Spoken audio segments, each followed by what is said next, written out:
So today I really tried to drive home this idea that an equation is like a balance scale. Okay, whatever I do to the left side, I have to do the right or I'll get a tilt. So we started with things that were really simple. You just use your algebra tiles, you put 1x, we added 3 and that balanced 10. And I said, what can you take off of both sides? It's the same, and you could take these 3 off the left. So you took 3 off the right, and you guys knew that x was 7. Now we started with really easy numbers just so you could practice the process and what it really means. So that's what that first one meant. The second one, we had x minus 4, which remember is like x plus a negative 4. So we had 4 red ones here, and that balanced with 10. So the opposite of a negative is a positive. So if we have 4 negatives and 4 positives, that makes a 0. So on the left side, it's gone. And all we have left is x, and on the right side we have 10 and 4, which is 14. And then always show your check. So if I put 14 in for x, this is what my x was, and I subtract 4, it has to equal 10, and 14 minus 4 is 10, so you actually are sure that your answer is right, which is the cool thing about algebra. Okay, then I had you write the equation that these modeled, and we have 2x's plus 2 is balanced with 8 tiles. These are little 1 by 1s. So what can you take off both sides? You can take off 2. Algebraically, it looks like this. And then we're left with 2x's balanced 6, and you literally just split these into 2 groups and these 6 into 2 groups, and it looks like this when you're doing the algebra. And 2 halves is a 1. We can take it out, and this means that x represents 3. And then you go and show your check. 3. If this is 3, and this is 3, this is 6, and 6 and 2 is 8. So you absolutely know that you're right, and it's balanced. Okay, you did the same thing for this one. We had 3 x's. Plus we had 5 here. This is kind of the result of me moving around. So we had 3 x's and 5 tiles on the left, and then we had 11 on the right. So the first thing we did was take 5 off of each side. Then we had 3 tiles, balance is 6. And then I was just trying to let you see how you just line these up. When you divide by 3, you're just saying, what does 1x equal? And each x is 2. Then we go and show our check. 3 times 2 is 6, and 6 and 5 is 11, and we know that we're right. All right, then we corrected your homework and practiced some more. And we just talked about what does it mean with the tiles. If I say 3x balances 12, I put each of these into 3 groups. So I put all the 12s into 3 groups, and each x balances with 4. The inverse of multiplication is division, and 12 divided by 3 is 4. So I know the answer is 4.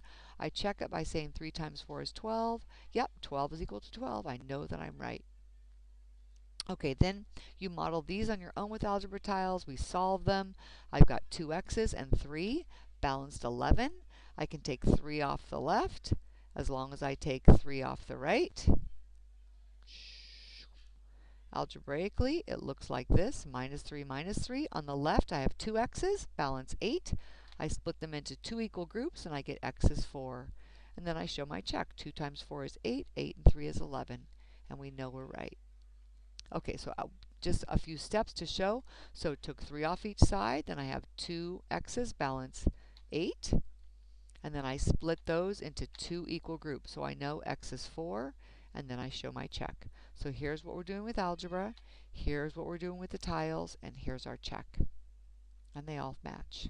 Okay, then I had you model this one on your tiles. So you had 3 rectangles, 4 reds here, 11 yellow tiles here. So it looked like this. If you can't take the same tiles off both sides, then you have to do the opposite and put things on both sides. So we put 4 positives with 4 negatives, and that's a 0. We take it off, and that gives this side, we had 11, now we have 15. So we end up with 3 x's, balance 15. We divide each side into 3 equal groups, and we get x is 5. Then we check it. 15 minus 4 is 11, and we know we're right. Okay, then you practice these in your table group. So you took 1 off each side. 3x equaled 9, and x is 3. 3 times 3 is 9, plus 1 is 10.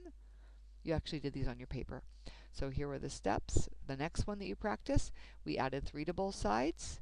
We have 2x balances 8, and then we divide each of them into 2 equal groups, and we get x is 4. Show your check. 2 times 4 is 8, and 8 minus 3 is 5, and you know you're right.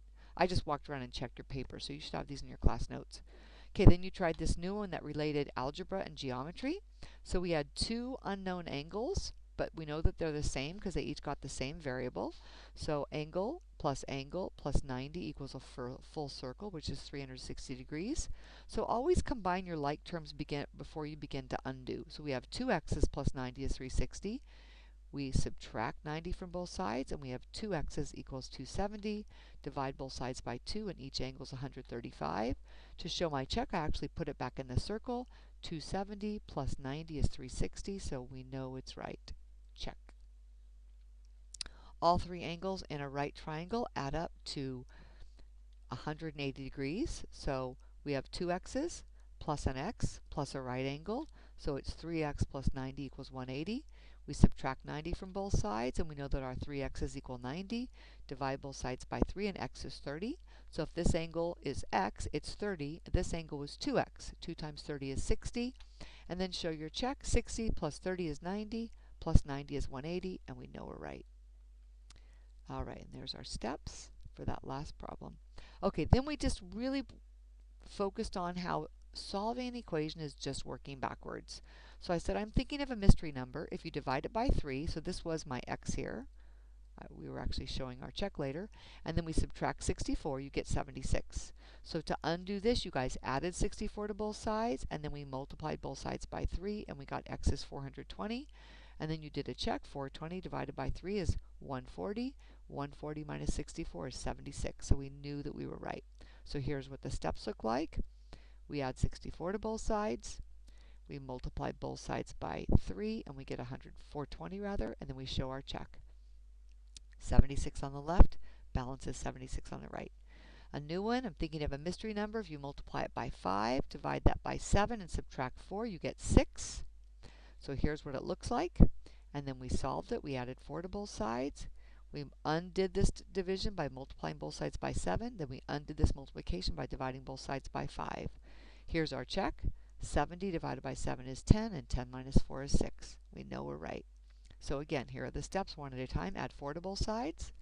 Multiply both sides by 7. Divide both sides by 5, and we get x is 14. And then your check.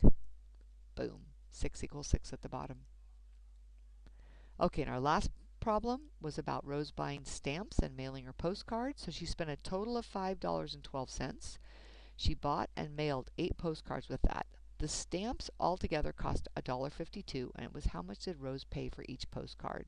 So we let x be the cost of a postcard, so 8 of them plus $1.52 equals $5.12. So that's our equation.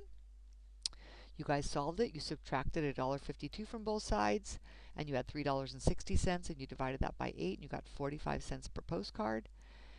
And this last one we didn't have time to do, but if you'd like to have a look at it to study another one, I'm thinking of a mystery number. If you multiply it by 4 and add 7, you get a negative 49. So that would look like this. Negative 49 is equal to 4 times my mystery number plus 7. You'd subtract 7 from both sides. You have negative 56 equals 4n. Divide both sides by 4, and negative 14 is my mystery number. And then show your check. Negative 14 times 4 is negative 56. Negative 56 plus 7 is negative 49. And I know I'm right. All right, so for homework practice, it's a 3-day week. So by Wednesday, you need to get an hour into ALEKS and 5 topics mastered. Unless you've finished green and orange, then it's 2 to 3 topics. And then practice what we did today. You have a quiz next class. Remember, I told you the beginning of class, and it's just on what we've been doing in lessons 3.1 to 3.3. See you Wednesday.